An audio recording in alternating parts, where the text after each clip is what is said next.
Hello everyone, welcome to day 5 with English Mirror. So today we are going to have the build habit session. നമ്മൾ build habit സെഷനിലേക്ക് വീണ്ടും വരാൻ പോവാണ്. നിങ്ങൾ എന്താ ചെയ്യേണ്ടതെന്ന് പറഞ്ഞാൽ you have to read aloud. എന്ത് വായിക്കണം നിങ്ങൾ നല്ല ഉച്ചത്തിൽ?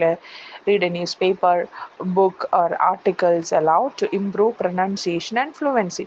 For improving your pronunciation and fluency, you have to read any one of these. Okay, ഒന്നെങ്കിൽ പേപ്പർ വായിക്കണം, അല്ലെങ്കിൽ ബുക്ക് വായിക്കണം, അല്ലെങ്കിൽ ഏതെങ്കിലും ഒരു പീസ് ഓഫ് ആർട്ടിക്കിൾ വായിക്കണം. ഇംഗ്ലീഷിലുള്ളത് തന്നെ വായിക്കണം. നന്നായിട്ട് നിങ്ങൾ എന്ത് ചെയ്യുക, നന്നായിട്ട് വായിക്കുക. എന്നിട്ട് അതിൻ്റെ സ്പെല്ലിങ്, പ്രൊനൗൺസിയേഷൻ അതൊക്കെ നന്നായിട്ട് ശ്രദ്ധിച്ച് കേൾക്കുക. ദെൻ എന്ത് ചെയ്യണം? Focus on clarity and correct intonation. അതിൻ്റെ ഒരു ക്ലാരിറ്റി, ആ വേർഡ്സിൻ്റെ ക്ലാരിറ്റി, അതുപോലെ വേർഡ്സ് എങ്ങനെയാണ് പറഞ്ഞിരിക്കുന്നത്, ആ ഒരു സ്റ്റൈൽ ഓഫ് ടെല്ലിങ് അതൊക്കെ നോക്കുക. നിങ്ങളുടെ വോയിസ് തന്നെ വീണ്ടും വീണ്ടും നിങ്ങൾ കേൾക്കുക. ഓക്കെ, നിങ്ങൾക്കതിനെ റെക്കോർഡ് ചെയ്യാം നിങ്ങൾ വായിക്കുമ്പോൾ, അല്ലെങ്കിൽ നല്ല ഉച്ചത്തിൽ വായിച്ചിട്ട് ഒന്ന് സൈലൻ്റ് ആയിട്ട് ഇരുന്നിട്ട് ഒന്ന് അനലൈസ് ചെയ്യാം. ഇങ്ങനെ പല രീതികളുണ്ട് നോക്കാം. ഓക്കെ, ഇതിലേതെങ്കിലും ഒരു പീസ് ഓഫ് ആർട്ടിക്കിൾ വായിക്കുക, അല്ലെങ്കിൽ ന്യൂസ് പേപ്പർ വായിക്കുക, അല്ലെങ്കിൽ ബുക്ക് വായിക്കുക. എന്നിട്ട് എന്ത് ചെയ്യുക, നിങ്ങൾക്ക് കിട്ടുന്ന പുതിയ പോയിന്റ്സ്, പുതിയ വേർഡ്സ് ഒക്കെ നോട്ട് ചെയ്ത് വെച്ചിട്ട് എന്തെങ്കിലും സംശയങ്ങളുണ്ടെങ്കിൽ നിങ്ങളുടെ പേഴ്സണൽ ട്രെയിനർക്ക് നിങ്ങൾ സെൻഡ് ചെയ്യുക. Okay, hello all, welcome to the next day session. ഇന്ന് നമ്മൾ വീണ്ടും ഒരു സെറ്റ് ഓഫ് വൊക്കാബുലറി പഠിക്കാൻ പോവാണ്. ഓക്കെ, നിങ്ങൾക്ക് വീണ്ടും ഞാൻ കുറച്ച് വേർഡ്സ് തരും, അതിൻ്റെ മീനിങ്സും ഒക്കെ തരും. നിങ്ങൾ നന്നായി ശ്രദ്ധിക്കുക, അത് നിങ്ങളുടെ ഡെയിലി കോൺവെർസേഷനിൽ ഉപയോഗിക്കാൻ ശ്രമിക്കുക. Okay, and the first word is efficient. Efficient എന്ന് പറഞ്ഞാൽ ഒരു അഡ്ജക്റ്റീവാണ്. അഡ്ജക്റ്റീവ് എന്താണെന്ന് നിങ്ങൾക്ക് അറിയാമല്ലോ എന്തായാലും. ഓക്കെ, ഒന്നും കൂടി ഞാൻ പറയാം. അതായത് നൗണിനെ സപ്പോർട്ട് ചെയ്യുന്ന, നൗണിനെ ഡിസ്ക്രൈബ് ചെയ്യുന്ന വേർഡ്സിനെയാണ് നമ്മൾ അഡ്ജക്റ്റീവ്സ് എന്ന് വിളിക്കുന്നത്. Okay, now we'll look into the explanation. Achieving maximum productivity with minimum wasted effort. Efficient എന്ന് പറഞ്ഞാൽ എന്താണ്? വളരെ ഫലപ്രദമായിട്ടുള്ള ഒരു രീതിയിൽ, ഫലപ്രദമായ എന്നാണ് ആ വേർഡിൻ്റെ മീനിങ്. ഓക്കെ, സിമിലർ ആയിട്ടുള്ള പ്രോഡക്ട്സ് ഏതൊക്കെയാണെന്ന് നോക്കൂ. Productive, effective, organised. Productive, effective, organised, ഈ മൂന്നും ഇതിൻ്റെ സിനോണിമസ് ആയിട്ടുള്ള വേർഡ്സ് ആണ്. ഇനി നമുക്ക് എക്സാമ്പിൾസ് വെച്ച് നോക്കാം. The team found an efficient way to complete the project on time. എന്താണ്? ടീം ഒരു എഫിഷ്യൻ്റ് ആയിട്ടുള്ള, വളരെ ഫലപ്രദമായിട്ടുള്ള, അതായത് ക്ലിക്കാവുന്ന, വേഗം ക്ലിക്കാവുന്ന ഒരു മെത്തേഡ് ആര് കണ്ടുപിടിച്ചു?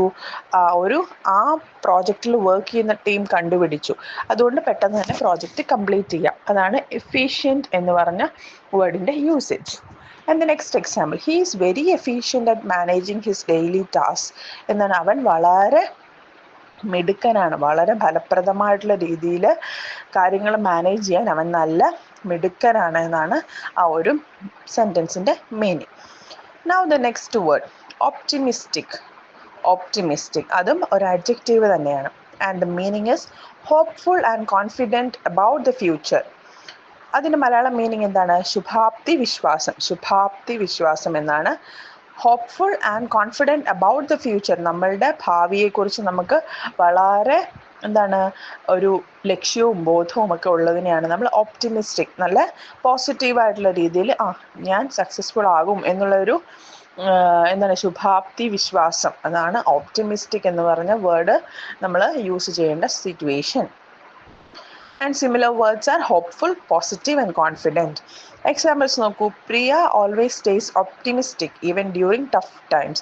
പ്രിയ എന്താ ചെയ്യുന്നത്? വളരെ ബുദ്ധിമുട്ട് അനുഭവിക്കുന്ന സമയത്തും പ്രിയ എപ്പോഴും പോസിറ്റീവായിട്ടുള്ള, ഇനിയും വരുന്ന നാളുകൾ നന്നായിരിക്കും എന്നുള്ള ഒരു മൈൻഡോടുകൂടി ഇരിക്കാറുള്ള ആളാണ് Priya. Okay, that is the sentence's meaning. Now, it is important to be optimistic about achieving your goals. നമുക്ക് നമ്മുടെ ലക്ഷ്യത്തിലെത്താൻ വേണ്ടിയിട്ട്, നമ്മുടെ ഫ്യൂച്ചറിലെ ഒരു പ്ലാൻ പോസിബിൾ ആക്കാൻ വേണ്ടിയിട്ട് നമ്മൾ എന്ത് ചെയ്യണം? നമ്മളെപ്പോഴും ഒപ്റ്റിമിസ്റ്റിക് ആയിരിക്കണം. ഓക്കെ, ഒപ്റ്റിമിസ്റ്റിക് ആയിട്ടുള്ള ഒരു മൈൻഡ് സെറ്റ് ആയിരിക്കണം. ഓക്കെ, നമുക്ക് ഭാവിയെക്കുറിച്ചൊരു വിശ്വാസം, ഭാവിയോടൊരു, നമ്മളുടെ ആക്ഷൻസിനോടുള്ളൊരു വിശ്വാസം, ഭാവിയിൽ നമ്മുടെ ആക്ഷൻസ് കൊണ്ട് നല്ലത് വരും എന്നുള്ളൊരു വിശ്വാസം നമുക്കുണ്ടായിരിക്കണം എന്നാണ് ഈ ഒരു സെൻറ്റൻസിൻ്റെ meaning. Now the next word is offend. Offend എന്ന് പറഞ്ഞൊരു വെർബാണ്. അതിൻ്റെ മീനിങ് എന്താണെന്ന് പറഞ്ഞാൽ to cause someone to feel upset, hurt or insulted.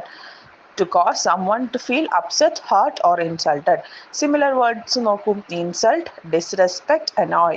insult, disrespect and annoy. ഈ മൂന്ന് വേർഡ്സ് തന്നിട്ടുണ്ട്. നിങ്ങൾക്ക് ഇതിൻ്റെ മീനിങ് അറിയാലോ എന്തായാലും ഇപ്പോൾ. So you have to develop your own sentences using these words. Okay, now see the examples. His comment about her work offended her deeply. എന്താണ് ഈ ഒരു സെന്റൻസിന്റെ അർത്ഥം? His comment about her work, അവളുടെ അല്ലെങ്കിൽ അവൾ ചെയ്ത വർക്ക്. ഓക്കെ, അവൾ ഒരു വർക്ക് ചെയ്തു, ഒരു പെൺകുട്ടി ഒരു വർക്ക് ചെയ്തു, അതിനെക്കുറിച്ച് ഒരു പയ്യൻ കമന്റ് ഇട്ടു, ഒരു boy, let him be her colleague or friend or someone. ഓക്കെ, കമന്റ് ഇട്ടു. ആ കമന്റ് എന്താണ്? അവനൊരു ഇൻസൾട്ട്, അതായത് അപ്സെറ്റിംഗ് ആയിട്ടുള്ള ഒരു അപ്സെറ്റ് ഉണ്ടാക്കുന്ന ഒരു കമന്റ് ആയിരുന്നു. ഓക്കെ, അതാണ് സെന്റൻസിന്റെ meaning. I didn't mean to offend you with my words. ഞാൻ ഒരിക്കലും നിന്നെ വേദനിപ്പിക്കാൻ അല്ലെങ്കിൽ നിന്നെ ഇൻസൾട്ട് ചെയ്യാൻ പറഞ്ഞതല്ല ഈ കമന്റ് അല്ലെങ്കിൽ ആ ഒരു എൻ്റെ വേർഡ്സ് എന്നാണ് അടുത്ത സെന്റൻസിന്റെ meaning. She felt offended by the rude remarks during the meeting. എന്താണ്? അവൾക്ക് വളരെ ഇൻസൾട്ടായിട്ട് തോന്നി, അല്ലെങ്കിൽ അവൾക്ക് വളരെ അനോയിങ് ആയിട്ട് തോന്നി. എന്ത്? ആ ഒരു മീറ്റിങ്ങിൽ, അവൾ അറ്റൻഡ് ചെയ്ത ഒരു മീറ്റിങ്ങിൽ മറ്റൊരാൾ ഒരു കമന്റ് പറഞ്ഞത് അല്ലെങ്കിൽ ഒരു ബിഹേവിയർ, ആ മറ്റൊരാളുടെ ബിഹേവിയർ അവൾക്ക് വളരെ അനോയിങ് ആയിട്ട് തോന്നി. And now the next one is that works. That works നമ്മൾ എവിടെയാണ് ഉപയോഗിക്കുന്നത്? Used to show agreement that a plan or suggestion is acceptable. ഇപ്പോൾ ഫോർ എക്സാമ്പിൾ, നിങ്ങളുടെ ഒരു ഫ്രണ്ട് പറയാണ്, നമുക്ക് എന്താണ് ട്രിപ്പ് പോവാം, നാളെ ട്രിപ്പ് പോവാം, നമുക്കിപ്പോൾ കാറിൽ പോവാം, ബസ്സിൽ പോകുന്ന അത്രയൊരു സുഖമില്ല, അപ്പോൾ കാറിൽ പോവാം. അപ്പോൾ എന്താണ് അന്നേരം നമുക്ക് റിപ്ലൈ പറയാ, ദാറ്റ് വർക്ക്സ്, അത് കൊള്ളാം, അത് നല്ലൊരു പ്ലാനാണ്, നല്ലൊരു സജഷനാണ്. അതാണ് അതിൻ്റെ ഒരു context. Okay, see the examples. Neha, how about we meet at 7 p.m? How about we meet at 7 p.m? Karan, that works for me. എന്താണ് നേഹ പറയുന്നത്? നമുക്ക് 7 PM മീറ്റ് ചെയ്താലോ, മീറ്റ് ചെയ്യുന്നതിൽ നിന്റെ എന്താണ് ഒരു ഒപ്പീനിയൻ എന്ന് ചോദിക്കുകയാണ്. അപ്പം എന്താ കരൺ പറയുന്നത്? കൊള്ളാം, അത് നല്ലൊരു പ്ലാനാണ്. Okay, and the next example is we can start the meeting at 10 AM. നമുക്ക് 10 മണിക്ക് മീറ്റിംഗ് തുടങ്ങിയാലോ എന്ന് ഒരാൾ ചോദിക്കുകയാണ്. ദെൻ എന്താണ് അതിൻ്റെ reply? That works, I will be there. അത് നല്ലൊരു പ്ലാനാണ്, അതെന്തായാലും നമുക്ക് നടപ്പിലാക്കാൻ പറ്റും. Okay, that's the context where we use the usage that works. Hope you understood. So you can read it again and again, listen to the audio and make it clear. Okay, now the next word for you is got it. Got it എന്നുള്ളതാണ് next word നിങ്ങൾക്ക് വേണ്ടി ഞാൻ തരുന്നത്.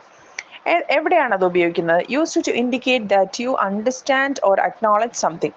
നമുക്കത് മനസ്സിലായി, അല്ലെങ്കിൽ നമുക്ക് ഒരു കാര്യം കണ്ടു, അറിഞ്ഞു, അതിനെപ്പറ്റി പിടികിട്ടി എന്ന് പറയുന്നതാണ് ഗോട്ട് ഇറ്റ് എന്ന് നമുക്ക് പറയാം. ഫോർ എക്സാമ്പിൾ, നമുക്ക് എക്സാമ്പിൾസ് നോക്കിയിട്ട് എന്താണെന്ന് അത് മനസ്സിലാക്കാം. Okay, Neha says please send me the report by 3 PM.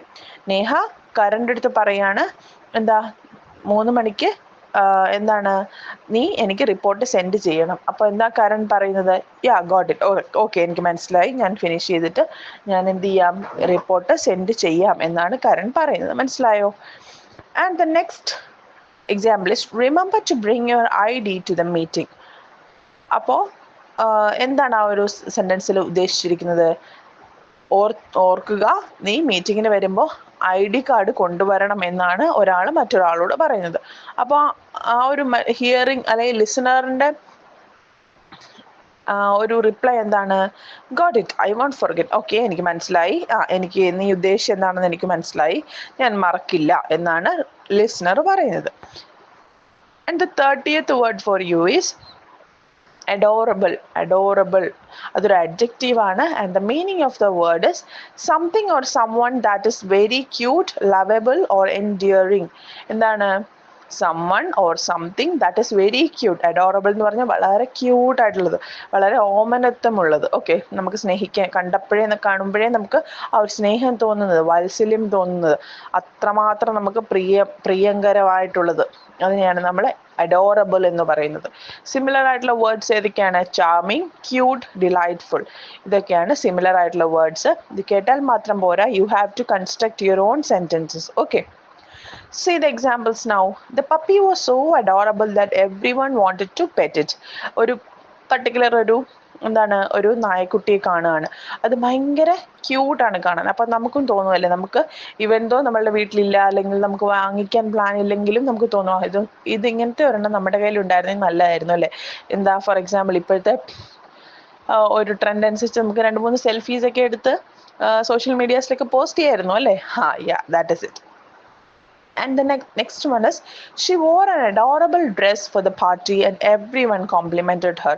അവള് നല്ലൊരു ഭയങ്കര ബ്യൂട്ടിഫുൾ ആയിട്ടുള്ള അഡോറബിൾ ആയിട്ടുള്ള ഭയങ്കര ക്യൂട്ട് പ്രിട്ടി ആയിട്ടുള്ള ഒരു ഡ്രസ്സ് അവള് പാർട്ടിക്ക് ധരിച്ചു. അതുകൊണ്ട് എന്താണ്, കണ്ടവരും നമ്മളുടെ സുഹൃത്തുക്കളും റിലേറ്റീവ്സും എല്ലാം അടങ്ങുന്ന ഓഡിയൻസ് എന്ത് ചെയ്തു, അവൾക്ക് നല്ല കോംപ്ലിമെന്റ്സ് കൊടുത്തു. നന്നായിട്ടുണ്ട് കേട്ടോ എന്ന് പറഞ്ഞു പലരും. Next example is, his adorable smile brightens up the whole room. അവൻ്റെ വളരെ സ്നേഹം തുളുമ്പുന്നതെന്ന് മാത്രമല്ല, വളരെ ക്യൂട്ടായിട്ടുള്ള എന്തൊരു പ്രിട്ടി ആയിട്ടുള്ള സ്വീറ്റ് ആയിട്ടുള്ള സ്മൈൽ എന്താണ് ആ ഒരു ഹോൾ റൂം ബ്രൈറ്റൻ ചെയ്യുന്നു പറഞ്ഞാൽ ആ ഒരു അവൻ്റെ സറൗണ്ടിങ്സിലെ ആളുകൾക്കും ആ ഒരു ഹാപ്പിനെസ് കൊടുത്തു. മനസ്സിലായോ? That is the meaning of adorable. Okay, these are the words I'm giving you now. You can read it again, listen to that again and understand the meanings. Okay, hope it is clear. Hello all, now welcome to the vocabulary activity. ഇവിടെ നിങ്ങൾക്ക് കുറച്ച് vocabulary വീണ്ടും ഞാൻ display ചെയ്യുന്നുണ്ട്. Same നമ്മൾ മീനിങ്സും സിനണിംസും ഒക്കെ പഠിച്ച words തന്നെയാണിത്. അത് വെച്ചിട്ട് എന്ത് ചെയ്യുക, നിങ്ങൾ നന്നായിട്ട് വീണ്ടും അതിൻ്റെ മീനിങ് ഒക്കെ കേൾക്കുക, അതൊക്കെ വായിച്ച് നോക്കുക, എന്നിട്ട് ഓരോരോ സെൻറ്റൻസുകൾ ഉണ്ടാക്കുക. ഓരോ വേർഡ്സ് ഉപയോഗിച്ച് ഓരോരോ സെൻറ്റൻസ് ഉണ്ടാക്കിയ ശേഷം എന്ത് ചെയ്യുക, അതിൻ്റെ പ്രൊനൗൺസിയേഷനൊക്കെ നിങ്ങൾക്ക് അറിയില്ല എങ്കിൽ വീണ്ടും വീണ്ടും റിപ്പീറ്റ് ചെയ്ത് ട്രൈ ചെയ്ത് നോക്കുക. ഒട്ടും അറിയുന്നില്ലെങ്കിൽ you can approach your trainer. നിങ്ങളുടെ ട്രെയിനർക്ക് നിങ്ങൾ എന്താണിത് എന്ന് ചോദിച്ച് നിങ്ങൾക്ക് feel free to contact them. Okay, so അതുപോലെ തന്നെ എന്താണ് മെയിനായിട്ട് ചെയ്യേണ്ടത്, ഈ ഓരോ വേർഡ്സും ഉപയോഗിച്ച് അതിൻ്റെ മീനിങ്ങും അതിൻ്റെ പ്രൊനൗൺസിയേഷനും എല്ലാം മനസ്സിലാക്കിയ ശേഷം നിങ്ങൾ ഓരോ സെൻറ്റൻസും ഈ വേർഡ്സ് വെച്ച് ഉണ്ടാക്കിയിട്ട് അതിൻ്റെ ഓഡിയോയും ആക്കുക. ആ സെൻറ്റൻസസ് ഓഡിയോയിലും പറയുക, സെൻറ്റൻസ് ആയിട്ടും എഴുതുകയും കൂടെ ചെയ്യുക. അതിനുശേഷം നിങ്ങളുടെ ട്രെയിനർക്ക് അയച്ചു കൊടുക്കുക, കറക്റ്റ് ചെയ്ത് വാങ്ങിക്കുക. Okay, hope it's clear. എല്ലാവരും കറക്റ്റായി ചെയ്യണം. Okay, hello all, welcome to day 5 schooling activity session. So ഇന്ന് നമ്മൾ ഒരു ടോപ്പിക്കിനെ പറ്റി നമ്മൾ കുറച്ച് നേരം സംസാരിക്കാൻ പോവുകയാണ്. And it is very important. And my family എന്ന് പറഞ്ഞതാണ് നിങ്ങളുടെ ഇന്നത്തെ ടോപ്പിക്.